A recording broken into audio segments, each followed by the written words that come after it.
Une attaque contre la Biélorussie, ayez-le à l'esprit, cela signifie la Troisième Guerre mondiale, donc en aucun cas, ni... Je veux que cela soit entendu des Russes. Nous ne leur avons pas encore communiqué cette information. Les services de renseignement occidentaux parlent de la Biélorussie comme d'un lieu possible d'escalade. Tout semble calme pour l'instant. C'est vrai qu'ils sont entrés à Koursk. Là, ils s'en vont, ils s'en iront. Les Ukrainiens ne pourront s'y accrocher. Mais les Américains n'ont pas besoin de cela. Ils veulent que la guerre continue jusqu'au dernier Ukrainien, et encore mieux, jusqu'au dernier Russe. Ils ont besoin de cette guerre. Et cette accalmie sur le front ne leur convient pas.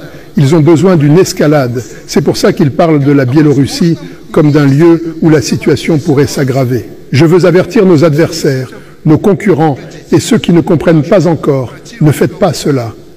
Ça n'est dans l'intérêt ni de la région de l'Europe, ni de la planète dans son ensemble. Une attaque contre la Biélorussie, ayez-le à l'esprit, cela signifie la Troisième Guerre mondiale, donc en aucun cas, ni les Ukrainiens, ni les Russes, qui comprennent cela parfaitement, ni les Américains, qui veulent se cacher de l'autre côté de l'océan, ne doivent entreprendre cela. Camarades peu d'Afrique, vous avez entendu. Il dit les services secrets occidentaux disent que la Biélorussie pourrait être un lieu probable d'une nouvelle guerre. Et il dit que les Ukrainiens sont rentrés à Koursk sur le territoire russe et puis sont ressortis. Et ils vont ressortir parce qu'ils doivent sortir. Lui, il informe les Russes parce que les Russes ne sont pas encore informés de cela. Mais une guerre sur le territoire biélorusse équivaut à la Troisième Guerre mondiale. Ça veut dire quoi? Il faut que je décortique pour que je puisse comprendre de quoi il s'agit. En réalité, il a fait allusion à l'incursion ukrainienne sur le territoire russe pour dire que les Ukrainiens manipulés par les Américains veulent rentrer sur le territoire biélorusse. Je vous avais montré une vidéo ici où le même gars est en train de dire que les Ukrainiens ont fait avancer près de 120 000 soldats le long de leurs frontières et que lui, il a fait partie près d'un tiers de ces soldats à la frontière pour faire face aux Ukrainiens.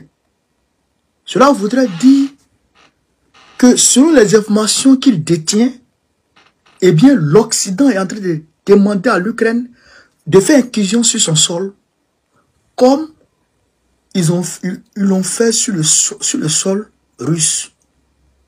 Mais il prévient. Il dit, s'il rentre sur moi, ça sera le début de la Troisième Guerre mondiale, parce qu'il a frappé tout le monde. Mais je rappelle que depuis juillet 2022, autour du 18 juillet 2022, Poutine a amassé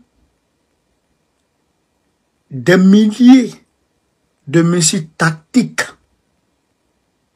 en Biélorussie. Il a envoyé des milliers de missiles tactiques en Biélorussie. Et le président Loukachenko a la télécommande. Il peut frapper. Mais vous avez vu la vidéo que je vous ai mise ici, ici là, que Franck Vekait a commenté, où Poutine a dit, il a déclaré que donner l'ordre, donner autorisation à l'Ukraine de frapper le territoire russe en profondeur à partir de 800 km et 1000 km n'est pas seulement une autorisation que les Occidentaux donneraient à l'Ukraine, mais les Occidentaux seraient en train de déclarer la guerre à la Russie. Parce que les données satellites de ces missiles-là, les Ukrainiens ne les ont pas. Les combinaisons de frappe des missiles là, les Ukrainiens ne les ont pas. Les moyens de guidage de ces missiles là, les Ukrainiens ne les ont pas. Donc c'est des Occidentaux qui vont à tout prix, je dirais, utiliser, ou bien seront aux commandes. Vous comprenez ça? C'est les Occidentaux qui seront aux commandes. Est-ce que vous voyez? Donc, c'est là maintenant, il dit non. Et que ce n'est pas une guerre, ce n'est pas une simple autorisation, mais c'est une déclaration de guerre des Occidentaux de l'OTAN contre la Russie. Et c'est la même chose que le gars vient de dire. Loukachenko vient de dire, et puis les services secrets occidentaux disent que la Biélorussie serait une bonne zone de guerre. Donc, ils ne vont plus, en réalité, frapper la Russie en profondeur, mais ils vont créer des incidents avec la Biélorussie pour déporter la guerre en Biélorussie. Pour créer un autre foyer en Biélorussie. Vous comprenez? C'est pourquoi ils veulent tuer Donald Trump. Parce que Donald Trump veut mettre fin à la guerre. Et mettre fin à la guerre n'arrange pas les intérêts des lobbies occidentaux, les démons occidentaux, les criminels occidentaux, ceux-là même qui rendent le monde décadent, qui rendent le monde dur, qui maudissent le monde, qui font qu'aujourd'hui, le monde encourt la colère de Dieu. Parce que les histoires d'échauffement climatique ici, échauffement climatique par là, inondation par-ci, inondation par-là, c'est une expression de la colère divine. Et si l'on y prend garde, Dieu va frapper ce monde. Et quand ce monde sera frappé, il y aura moyen. Donc, chers camarades d'Afrique, voilà un peu ce que je voulais vous dire ce soir. Partagez au maximum la vidéo. Mettez-la partout à tout le monde entier. Je vous dis, en vérité, mobilisez-vous le vendredi 27 septembre 2024 dans toute la Côte d'Ivoire. Draman doit partir.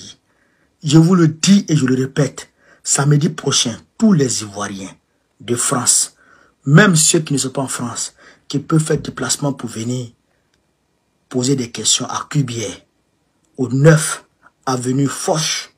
9 avenue Foch. Foch, c'est F-O-C-H. 9 avenue Foch. Charles de Gaulle Étoile, ligne A. REA. À venir pour qu'on pose la question à Cubière. Pourquoi il veut brûler notre pays, la Côte d'Ivoire? Chers camarades d'Afrique, c'est ce que je voulais vous dire ce soir. Vive l'Afrique libre. Vive le panafricanisme. Vive tous les présidents panafricains. Babo, président de Côte d'Ivoire 2025.